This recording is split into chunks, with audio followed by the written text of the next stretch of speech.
Orientação Espírita, o seu canal de espiritismo no YouTube, esclarecendo e consolando através dos princípios espíritas. Faça a sua inscrição e renove sua vida. Vamos juntos fazer o mundo melhor. Em todos os momentos, o Livro Espírita é a melhor companhia. Comprando em marcosdemario.com, você apoia a manutenção do canal Orientação Espírita.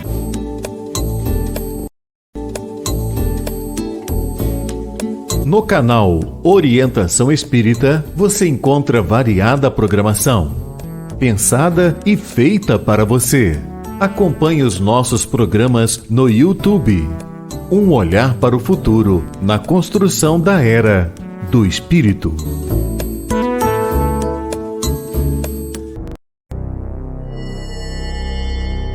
Tem início mais uma edição de Ante os Novos Tempos. Um olhar voltado para a humanidade, através das revelações dos Espíritos, na mensagem consoladora e esclarecedora do Espiritismo. Fique agora na companhia de Marcos Demário. Olá, iniciamos mais uma edição de Ante os Novos Tempos, rogando ao nosso Mestre Jesus a todos nos abençoe. Este é um programa que traz o Espiritismo, seus princípios, sua aplicação na vida humana com as suas consequências, sempre visando a implantação aqui na Terra da Era do Espírito, rumo ao mundo de regeneração, quando haveremos de ter o bem predominando sobre o mal. Vamos então conhecer o Espiritismo? Vamos ver o pensamento espírita sobre os mais diversos temas da vida e a sua aplicação para a nossa transformação moral? Este é o convite do nosso programa para você a partir de agora. Perguntando e aprendendo. Iniciando o nosso Perguntando e Aprendendo, nós vamos passar a palavra àqueles que estão nos acompanhando e que aproveitam os nossos canais de comunicação, que aliás estão aí na tela, para enviarem as suas perguntas. Você tem alguma dúvida? Ou quer saber o que é o Espiritismo? Quais são seus princípios? Você quer saber o pensamento espírita sobre determinado tema da vida? Utilize os nossos canais e envie a sua pergunta. Você tem o Telegram, o WhatsApp, e-mail e o nosso canal no YouTube. Então, não deixe para amanhã. Envie logo a sua pergunta para que nós possamos responder sempre à luz dos princípios do Espiritismo, conforme codificado por Allan Kardec. Bem, vamos então iniciar hoje com a pergunta do Marco Bredas, quase o meu xará, que é lá da cidade de São Paulo. Ele enviou pelo WhatsApp a seguinte pergunta: os cientistas procuram vida em outros planetas e ainda não chegaram a uma conclusão quanto a essa possibilidade. O que diz o Espiritismo? Bem, primeiramente, o Espiritismo apoia as pesquisas científicas, inclusive estas de pesquisa astronômica, a respeito da possibilidade de encontrar vida em outros planetas. E o Espiritismo não concebe que a vida exista apenas e tão somente aqui na Terra, diante de bilhões de astros espalhados por este universo, sobre o qual ainda conhecemos tão pouco. Portanto, o Espiritismo considera a pluralidade dos mundos habitados, ou seja, que não existe vida apenas e tão somente aqui do nosso planeta. Haverá de existir vida também em outros mundos, em outros planetas espalhados por este universo. Atualmente, a ciência vem procurando indícios de vida ou princípios que podem fornecer a vida em diversos planetas e procuram indícios ligados à vida orgânica que conhecemos aqui. Por isso, nós temos os planetas que são classificados como assemelhados ao planeta Terra, e nestes haveria uma probabilidade maior de existir uma vida semelhante à que temos aqui na Terra. Isso é possível, porque através deste universo nós temos, sabe-se lá quantos mundos que estão no estágio material de expiações e provas, como é o atual estágio do nosso planeta. E onde a vida provavelmente será também muito material e, portanto, terá semelhanças com a vida que temos aqui na Terra. Mas para isso existem diversas circunstâncias que têm que ser levadas em consideração. Primeiramente, a composição atmosférica do planeta para que o corpo orgânico seja semelhante ao nosso aqui na Terra. Entretanto, o Espiritismo vai além disso, porque o Espiritismo considera a evolução do espírito e a evolução, portanto, dos mundos. Nós temos os chamados mundos primitivos, e a Terra já foi um deles.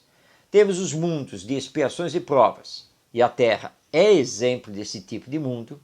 Temos os mundos de regeneração, que é o próximo estágio que vamos alcançar. Temos os mundos felizes, temos os mundos celestiais e temos os mundos que vamos chamar de espirituais, porque eles são destinados a terem apenas a vida espiritual. São pousos dos espíritos, daqueles que se encontram desencarnados.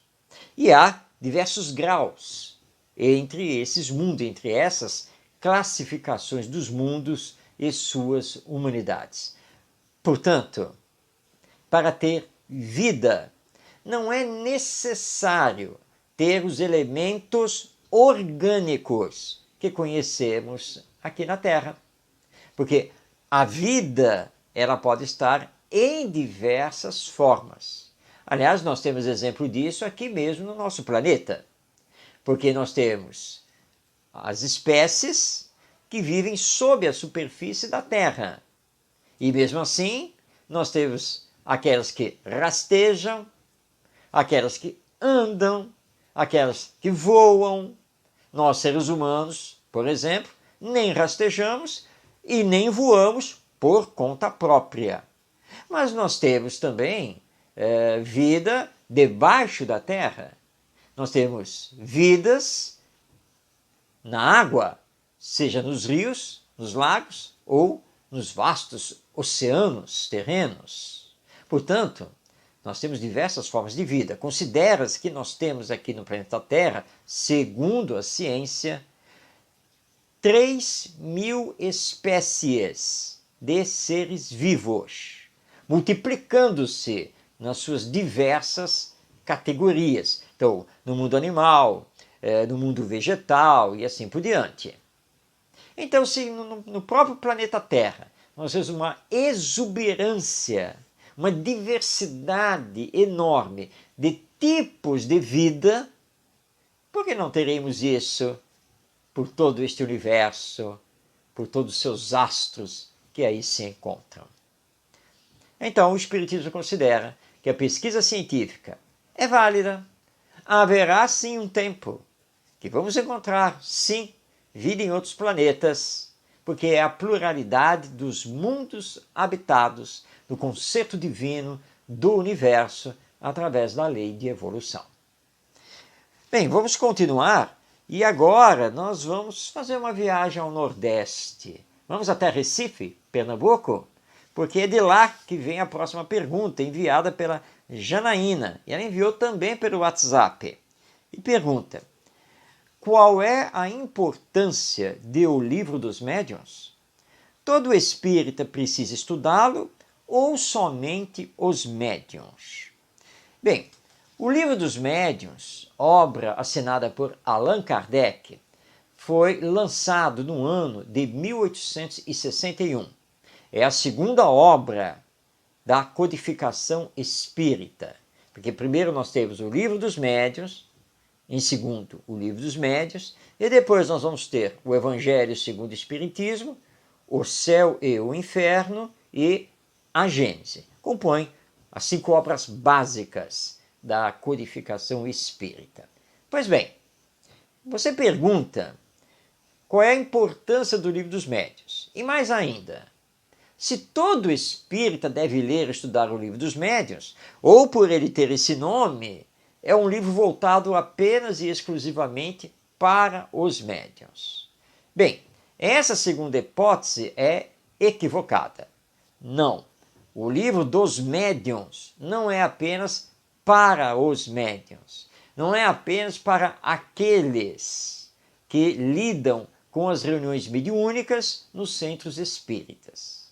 O Livro dos Médiuns é para todos, porque nele Allan Kardec nos traz as orientações e explicações sobre a mediunidade, sobre as faculdades mediúnicas, sobre o funcionamento da mediunidade, a ação dos espíritos, tanto nos fenômenos inteligentes quanto nos fenômenos físicos. Vai nos explicar a ação e combinação dos fluidos para os diversos fenômenos mediúnicos, inclusive os das comunicações através da psicofonia e da psicografia. Nós vamos estudar sobre a obsessão, sobre as reuniões espíritas, sobre os grupos espíritas e assim por diante. Portanto, é uma obra que dá continuidade aos estudos do aspecto científico do Espiritismo. Ele é um complemento ao Livro dos Espíritos, e mais do que um complemento, porque na verdade é um aprofundamento da segunda parte do Livro dos Espíritos, quando nós estudamos as questões da encarnação, reencarnação, desencarnação, vida no mundo espiritual, ação dos espíritos sobre a matéria e assim por diante. Então, o Livro dos Médiuns, apesar de ter esse nome, ele não é um livro dedicado exclusivamente aos médiuns. Agora, não resta nenhuma dúvida que todo médium precisa ler e estudar sempre essa segunda obra da codificação espírita. E assim também os dirigentes das reuniões mediúnicas, e assim também os dialogadores, chamados também de doutrinadores, os passistas, e todo e qualquer espírita. Nos grupos de estudo do espiritismo, no centro espírita, não pode faltar o estudo da mediunidade. E a base para estudar a mediunidade é o Livro dos Médiuns de Allan Kardec. E lembrando que as obras de Kardec, as obras da codificação espírita, são as nossas obras de sempre, para sempre, de estudo contínuo, metódico, durante toda a nossa existência. Porque sempre que lermos e relermos e debatermos, nós vamos aprender coisas novas. Então, o Livro dos Médiuns é para todo espírita. O verdadeiro espírita não pode ser verdadeiro espírita sem ter estudado também o Livro dos Médiuns para conhecer todos os mecanismos da mediunidade e aí poder atuar melhor dentro do centro espírita e com essa realidade da comunicabilidade entre as duas dimensões da vida, entre os desencarnados e os encarnados. E claro, médiums, dirigentes de reuniões mediúnicas, dialogadores, claro que para estes é de fato imprescindível a leitura e o estudo do Livro dos Médiuns, a base espírita para compreendermos essa ponte que liga as duas dimensões da vida, a material e a espiritual.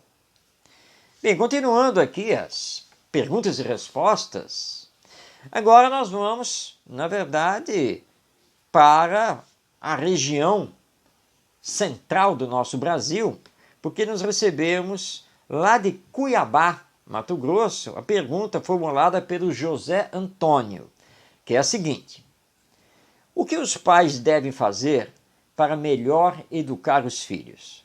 Ou essa tarefa pertence aos professores?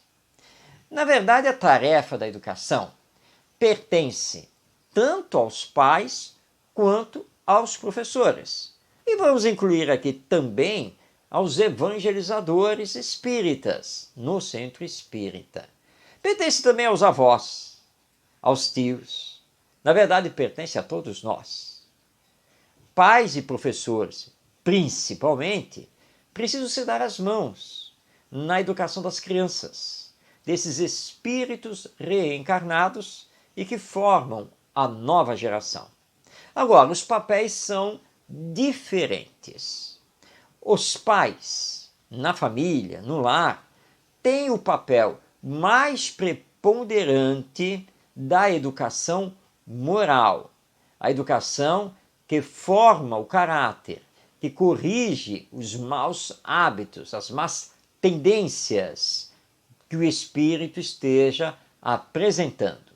Os professores na escola têm a missão mais primordial de trabalhar o desenvolvimento cognitivo, da inteligência, mas isso não significa que não tenham também que trabalhar o desenvolvimento moral ou, como é muito debatido no meio educacional, o desenvolvimento afetivo, emocional do educando. Assim como os pais também devem trabalhar o desenvolvimento intelectual dos seus filhos. Portanto, não há como nós separarmos e dizer que a educação das crianças é de responsabilidade exclusiva dos pais, ou que essa responsabilidade é exclusiva dos professores. Não. Tanto a família quanto a escola são os grandes institutos educacionais da sociedade humana e, portanto, precisam trabalhar em conjunto, precisam se corresponder. Pais e outros responsáveis e professores são os grandes educadores da humanidade. Nós precisamos trabalhar para unir, não mais permitindo essa dissociação, essa separação entre a escola e a família e a escola. Mas entra nesse contexto também outras instituições, como, particularmente para nós, o Centro Espírita, com o seu serviço de evangelização espírita da infância e da juventude, que preferimos, na verdade, chamar de serviço de educação espírita da família, porque precisamos entender que não basta educar as crianças, é preciso reeducar os adultos, porque temos falhado muito na educação, que vem sendo já há décadas substituída pela simples instrução. Deixamos de lado a aprendizagem que é individual para termos apenas a ensinagem. E de forma coletiva, quando ensinamos a mesma coisa do mesmo jeito para todos, esquecidos que esse todos é formado por individualidades, com personalidades próprias e ritmo próprio de aprendizagem, e com experiências próprias, espirituais, sociais, históricas, psicológicas.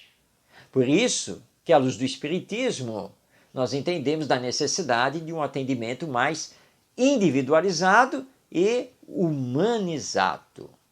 Já dizia Leon Denis, entre o final do século XIX e o início do século XX, que as nossas instituições de ensino ensinam muitas coisas às crianças e aos jovens, mas não trabalham o que é essencial, que é a moralização, a espiritualização, a humanização, a preparação para a vida, levando em conta também a vida futura, porque nós espíritas sabemos que a morte não existe.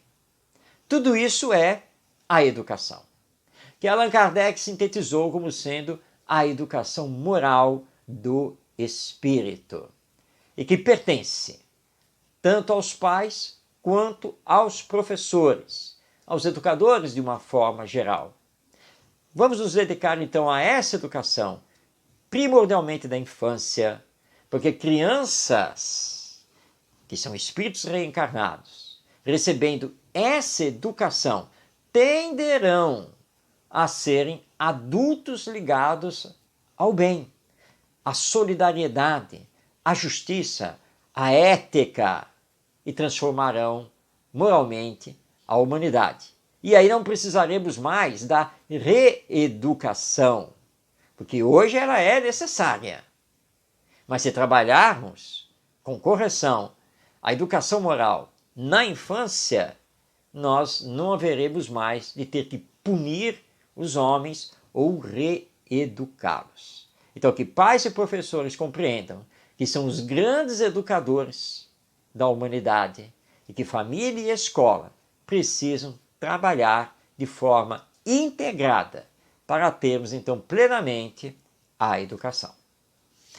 Muito bem, nós agora vamos para a Vitória no Espírito Santo. Através do Telegram, o Márcio nos enviou a pergunta: como fica aquele que desencarnou, tendo seus órgãos físicos doados a outra pessoa?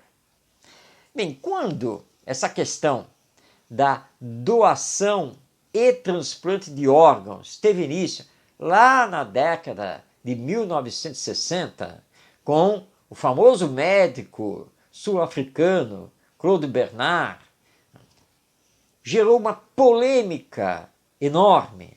Aqui no Brasil, o nosso doutor Zerbini, todos eles já retornados à pátria espiritual. Então houve uma grande discussão. Mas se eu retirar o órgão do corpo físico de quem desencarnou, o desencarnado, o espírito, não vai sentir isso? Não vai sofrer com isso? E se eu transplantar esse órgão para uma outra pessoa, as emoções, os sentimentos, enfim, ligados a esse órgão, não vão então para essa outra pessoa? Como fica isso?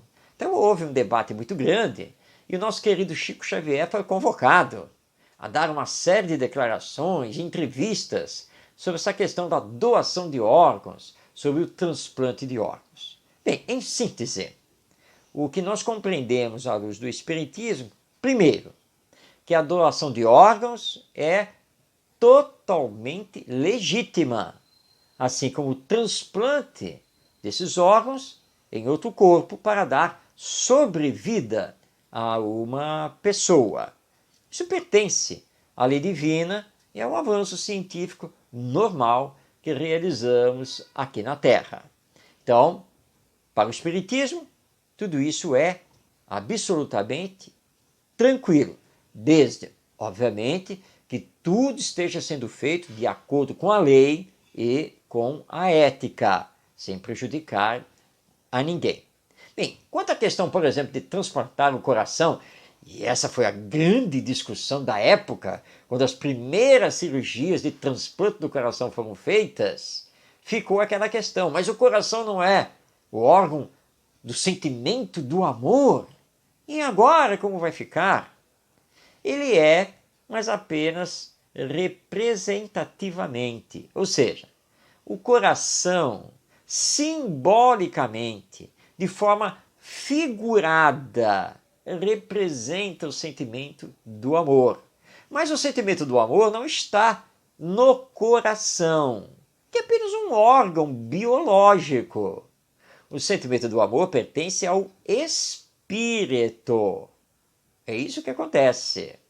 Agora, o que temos que compreender é que o nosso organismo físico, ele é impregnado dos fluidos. Esses fluidos vibram de acordo com os nossos pensamentos.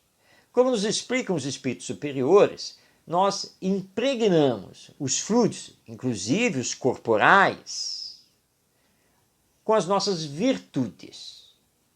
É por isso que existe a rejeição quando do transplante, que não está ligada apenas a uma questão biológica, ela também está ligada a uma questão, às vezes, de incompatibilidade fluídica. Isso pode acontecer, mas não impede os transplantes, em absoluto. E hoje nós já avançamos, porque se começamos com o transplante do coração, hoje nós transplantamos o fígado, pulmões e assim por diante.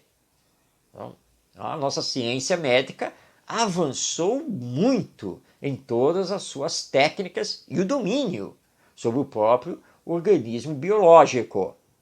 E nós vamos avançar, e estamos avançando, também no domínio dos fluidos, do organismo perispiritual, o chamado perispírito, o nosso corpo espiritual. E vamos avançar cada vez mais nessa questão da doação e transplante de órgãos, e esse avanço terá um impulso muito grande quando a nossa medicina se debruçar sobre a nossa realidade espiritual que o Espiritismo nos apresenta. E quando a família faz a doação de órgãos daquele que desencarnou e fizer essa doação em nome dele, em nome da caridade, isso é contado para o espírito que desencarnou. Normalmente, o espírito, quando desencarna, ele se desliga do corpo físico, que acabou de cessar a sua existência, e entra no modo de perturbação, no período de perturbação. A grande maioria não sabe nem o que acontece com o seu corpo.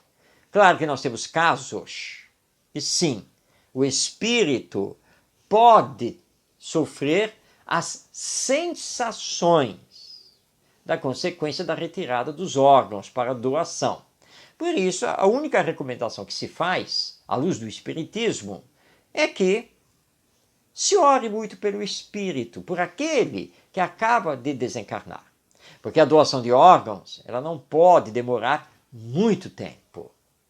Então, oremos para que este que acaba de desencarnar seja então recebido pelas equipes benfeitoras espirituais, envolvido em boas vibrações, e que ele não se ligue a esse corpo que não mais lhe pertence, que aliás nunca lhe pertenceu, porque é um empréstimo de Deus, e possa então prosseguir sem maiores repercussões agora sua vida no mundo espiritual. Essa é a visão que o Espiritismo tem a respeito desse assunto. Vamos agora a uma última pergunta que reservamos aqui para esta edição do nosso programa, e ela é aqui mesmo da cidade do Rio de Janeiro, porque nós gravamos o programa Ante os Novos Tempos na cidade do Rio de Janeiro, e ela foi formulada pela Vanessa e enviada pelo WhatsApp. Por que Allan Kardec escreveu o Evangelho segundo o Espiritismo, quando já temos os evangelhos publicados no Novo Testamento? Bem, Allan Kardec, ao lançar o Evangelho segundo o Espiritismo, não tinha nenhuma pretensão de escrever um novo evangelho. É o evangelho, mas interpretado segundo o Espiritismo. Não é um novo Evangelho.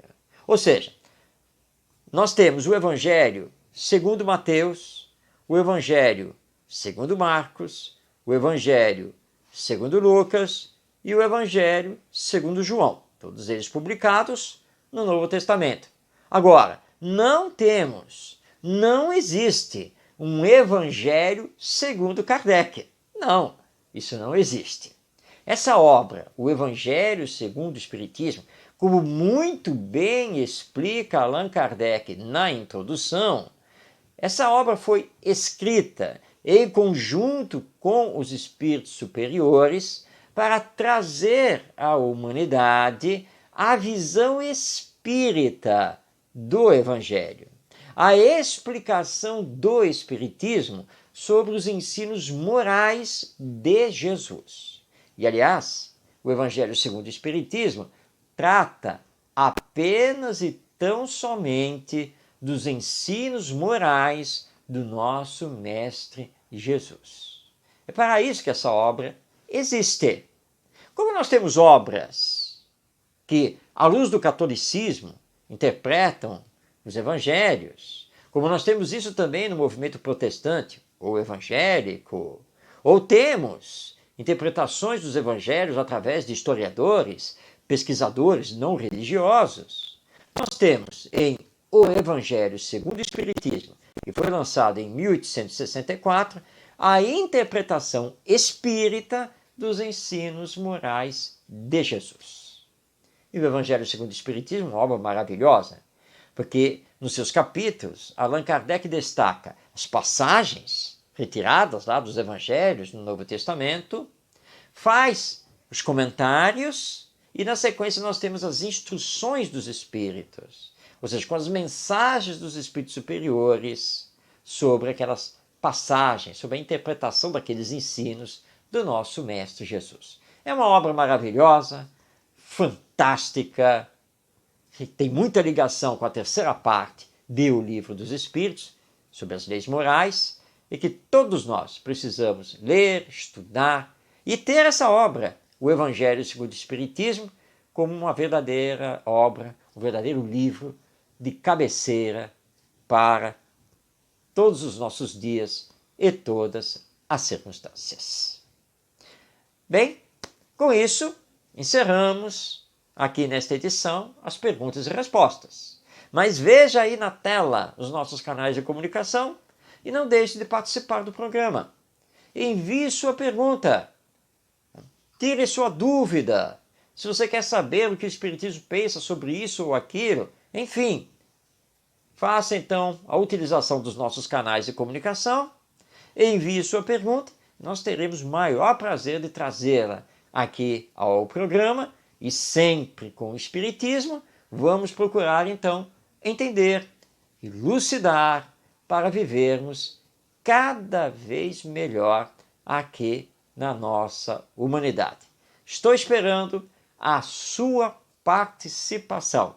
Não deixe então de enviar a sua pergunta, o seu comentário aqui para nós e quem sabe, numa próxima edição, estaremos aqui respondendo a sua pergunta. Poesia Espírita.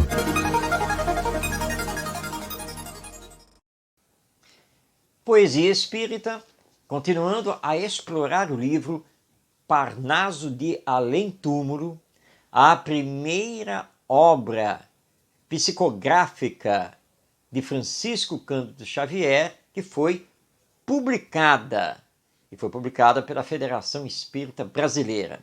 Então, continuando a explorar o conteúdo maravilhoso dessa obra, trazendo poetas dos mais diversos estilos, tanto brasileiros quanto portugueses, que o nosso querido Francisco Cândido Xavier, ou simplesmente Chico Xavier, psicografou, hoje nós vamos destacar o poeta Casimiro Cunha. Ele já compareceu aqui no nosso programa, mas nós não tínhamos ainda destacado os seus poemas publicados no Parnaso de Além-Túmulo. Para quem não conhece, Casimiro Cunha era vassourense, ou seja, ele nasceu, viveu e veio a desencarnar na cidade de Vassouras, no estado do Rio de Janeiro. Ele reencarnou no ano de 1860, 1880, e veio a desencarnar em 1914. Como acontecia muito naquela época, muito jovem, ele retornou ao mundo espiritual. Mesmo assim, ele teve uma certa projeção literária, não tanta, porque desencarnou jovem e ele não saiu da cidade de Vassouras, mas ele teve o conhecimento do Espiritismo. Ele se dedicou também à doutrina espírita e vai, na verdade, ficar cego já no final da sua vida. Ele foi órfão, e ele conseguiu fazer boas realizações lá em Vassouras e nos deixou um belo conteúdo literário no campo da poesia. Bem, ele retornou através do nosso Chico Xavier e Casimiro Cunha, então, vai nos entregar vários poemas. Nós vamos destacar hoje aqui no programa apenas um, até por causa da sua extensão, mas também por causa da sua profundidade. Casimiro Cunha intitulou o seu poema de Na Eterna Luz. E através das mãos do Chico Xavier, ele veio então nos escrever o seguinte: Quando parti deste mundo, em busca da imensidade, a alma ansiosa da verdade, do azul imenso dos céus, fugi do pesar profundo, lamentando os sofrimentos, as mágoas, os desalentos, confiado no amor de Deus.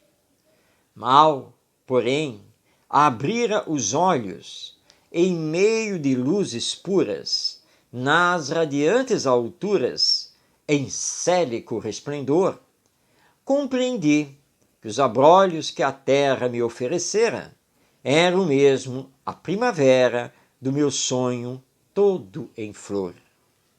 Disseram-me então: ó crente, que chegais a estas plagas, fugindo das grandes vagas do mar revolto das lutas, aportais serenamente nesta estância do Senhor, pois aqui existe o amor nestas almas impolutas. Aqui existe a pureza, a meiga flor da bondade, o aroma da caridade, perfumando os corações. Não se conhece a torpeza da lâmina hipocrisia, que mata toda a alegria, provocando maldições. Aqueles que já sofreram no dever nobilitante, cujo peito sempre amante só conheceu de sabores, aqueles que conheceram as feridas dolorosas dessas mágoas escabrosas de um triste mundo de dores, encontram nestas moradas tão formosas, resplandecentes, os clarões resplandecentes de afetos imorredouros. As almas imaculadas são flores das boas-vindas, luminosas, sempre lindas, ofertando-lhes tesouros. Os tesouros peregrinos, formados de amor e luz, do Mestre amado, Jesus, arauto do Onipotente. Os reflexos divinos, quais lírios iluminados, alvos, belos, deificados, penetrarão sua mente. Acordai, pois, ó vivente, contemplai-vos nesta vida, que vossa alma ensandecida procure a luz que a avigora.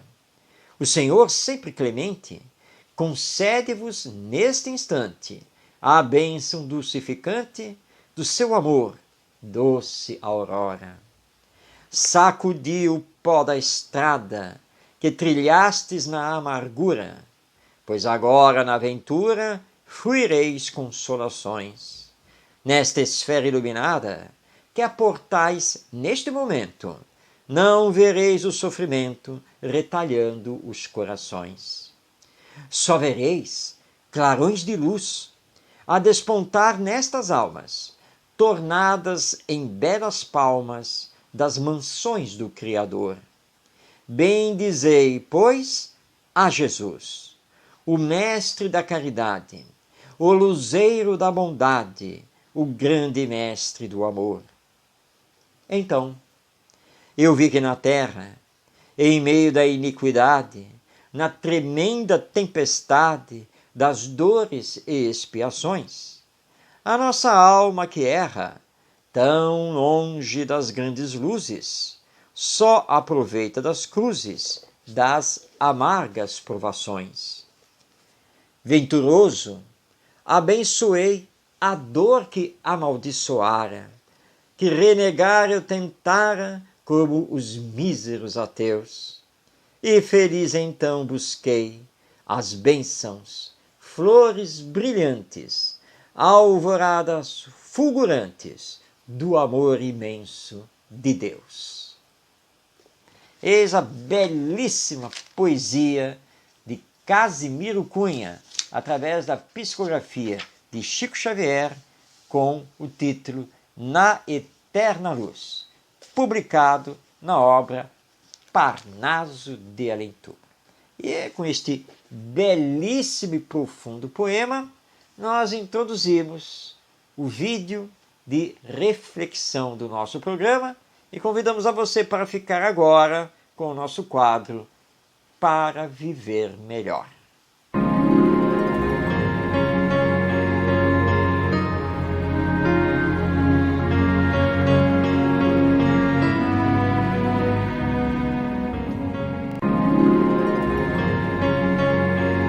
Será que saber compreender e perdoar é melhor que carregar mágoa e desejo de vingança? A mágoa traz desequilíbrio emocional, que acaba produzindo males orgânicos, acarretando gastos não planejados. Ou seja, a mágoa não é nada benéfica, e se insistimos em carregá-la no íntimo, começamos a querer nos vingar de quem, supostamente, nos fez o mal. A vingança também só nos atrapalha. Ela traz para o coração o ódio, responsável por infartes, e ainda ocupa nossa mente com coisas de ordem inferior, além de trazer problemas de ordem espiritual. Ouvindo a recomendação de Jesus, que devemos amar uns aos outros, e inclusive aos inimigos, tratemos de compreender e perdoar, que trazem bem-estar, equilíbrio emocional e espiritual, deixando puro o coração. Se você gostou desta mensagem, compartilhe.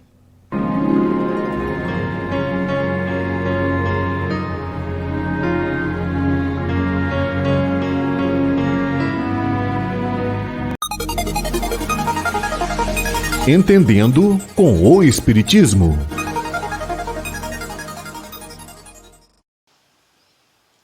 Entendendo com o Espiritismo traz para nós um tema que às vezes gera muita confusão, até mesmo entre os espíritas.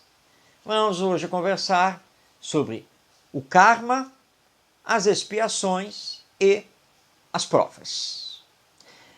Karma é uma palavra que, na verdade, nós não a encontramos nas obras de Allan Kardec, a não ser como uma referência ao entendimento que é feito pelo hinduísmo sobre essa palavra.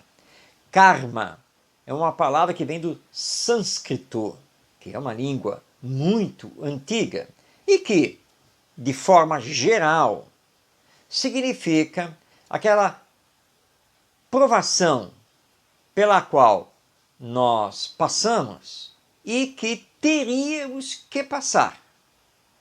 e que não podemos modificar. Vamos dar um exemplo. Exemplo esse que vem lá da Índia, onde se trabalha muito essa questão do karma, porque é na Índia que nós temos o hinduísmo.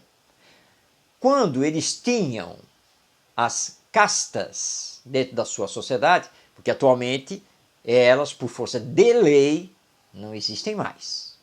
Mas, quando as castas vigoravam, se você fosse nascido da casta dos chamados párias, que são os pobres miseráveis, segundo o sistema deles e essa compreensão do karma, isso seria um karma e que você não poderia modificar. Então, se você nasceu um pária você sempre seria.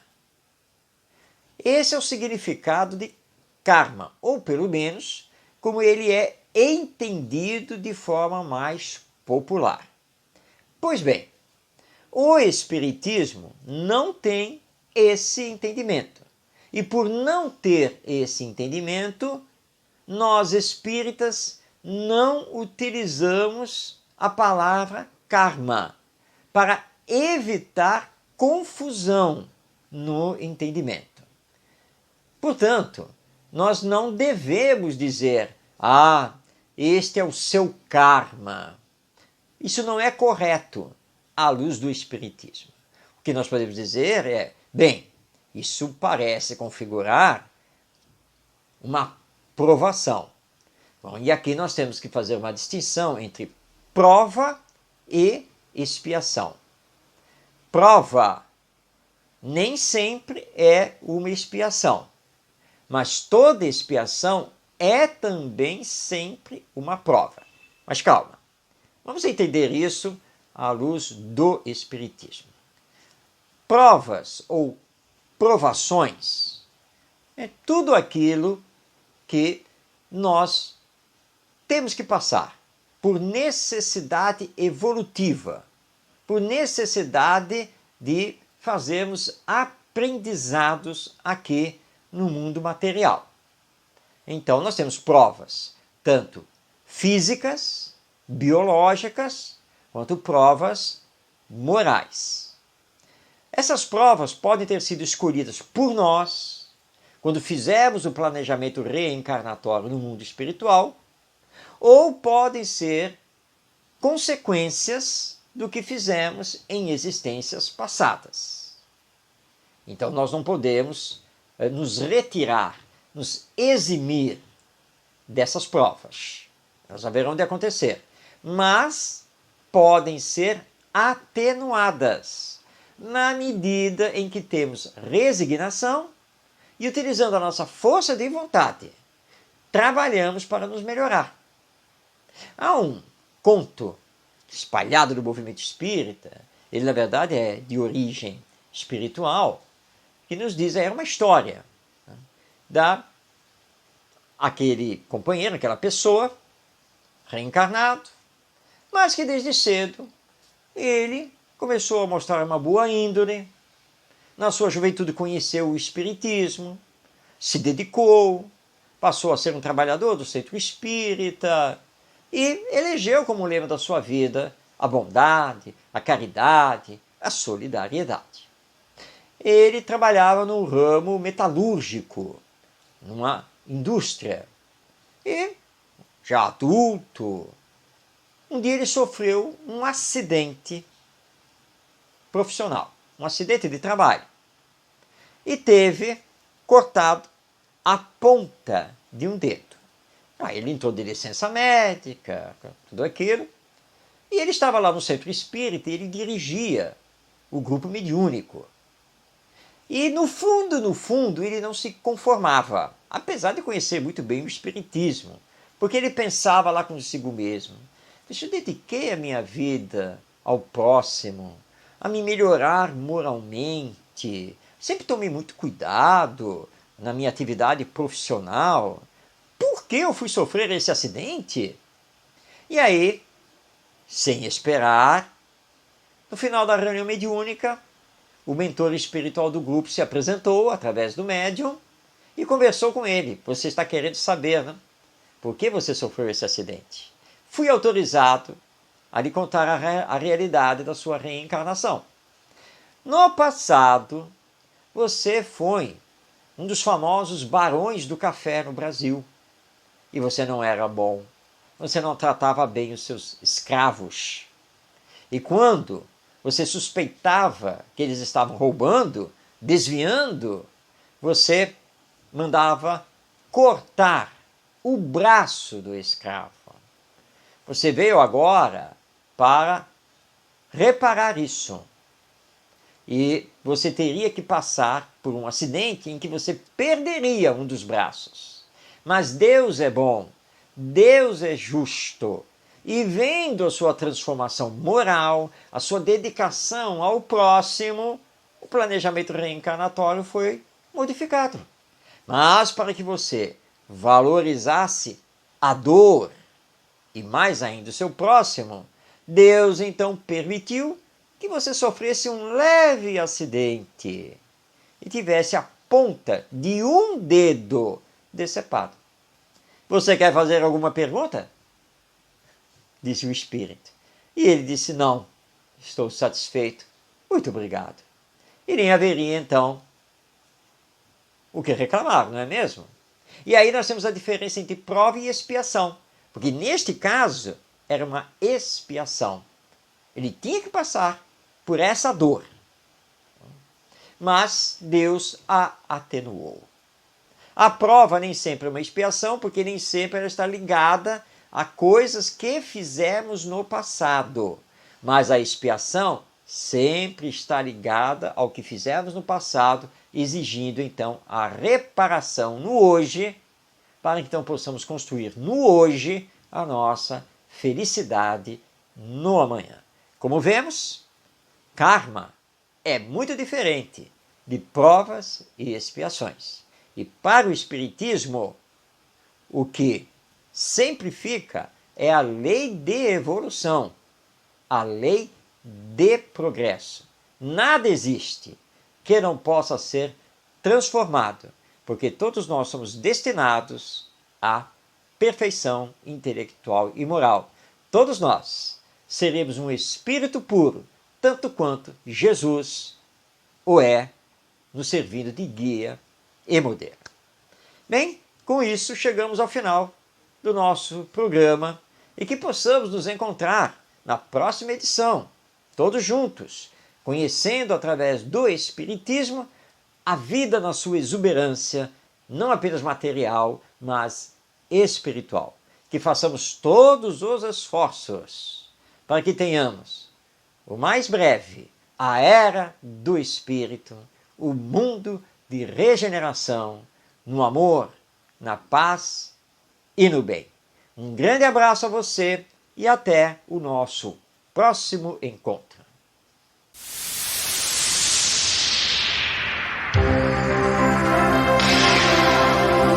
Um olhar voltado para o futuro da humanidade.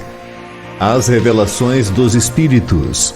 A mensagem consoladora e esclarecedora do Espiritismo. Este é o programa Ante os Novos Tempos. Produção e apresentação, Marcos de Mário. Orientação Espírita, o seu canal de Espiritismo no YouTube. Esclarecendo e consolando através dos princípios espíritas. Faça a sua inscrição e renove sua vida. Vamos juntos fazer um mundo melhor.